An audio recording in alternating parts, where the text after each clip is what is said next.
আজকে তোমাদেরকে দেখাবো আমি নিজে হাতে বাসার মধ্যে ফুচকা বানিয়ে খেলাম, সেই ফুচকার স্বাদটা কেমন ছিল। তো চলো শুরু করি।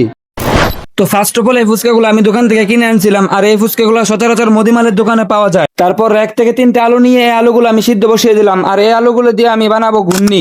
আলুগুলা সিদ্ধ হওয়ার পরে এই আলুগুলোতে আমি বিভিন্ন ধরনের সালাদ এবং কি সিক্রেট মশলা ব্যবহার করে সুন্দর করে একটা ঘুগনি বানালাম। এখন আমার ফুচকা ভাজার পালা। আমি সুন্দর করে একটা ফ্রাই প্যানের মধ্যে তেল গরম করে ফুচকাগুলো ভালো করে ভেজে নিলাম। আর এদিকে আমি আগে থেকে একটা সিক্রেট টক বানিয়ে রাখছিলাম, যেটা আপনাদেরকে দেখাতে পারি নাই। সো যাই হোক, সবকিছুই করলাম, এখন খাওয়ার পালা। আমি খাইয়ে দেখি কেমন হয়েছে। বিসমিল্লাহ বলে খাইলাম। ভাই টেস্টের কথা কি বলবো, একবারে অসাধারণ হয়েছে ভাই। বেশি মজা ছিল টকটা। এই টকের মধ্যে হালকা জাল মিশানো ছিল, খাইতে আরো ভালো লাগছিল। পরে ছোট বোনরে একটা বানায় খাওয়াইলাম। হে খাওয়ার পরে বলতেছে, ভাই তুমি এটা কি বানাইছো, তাড়াতাড়ি আমার কাছ থেকে বকশিস লয়ে যাও। এদিকে বকশিসের কথা কইলে আমি আবার না কই না, আমি সুন্দর থেকে হের ব্যাগটা হের কাছে আইনা দিলাম। পরে খুসাইয়া মুসাই আমার ফার্স্ট থেকে একটা নোট বাই করে দিতেছে। এটা বলে আমি নিমু কোনো কথা কইছেন দিয়ে আপনারা। একটু পরে আমার বোনে আমার প্রতি দরদ লাগছে, এর লেগে ব্যাগের থেকে টাকা হইলে আমার দেলাইছে। যাই হোক, অনেক মজা করলাম। আজকের ভিডিওটা এতটুকুই। সবাই ভালো থাকবেন। আল্লাহ হাফেজ।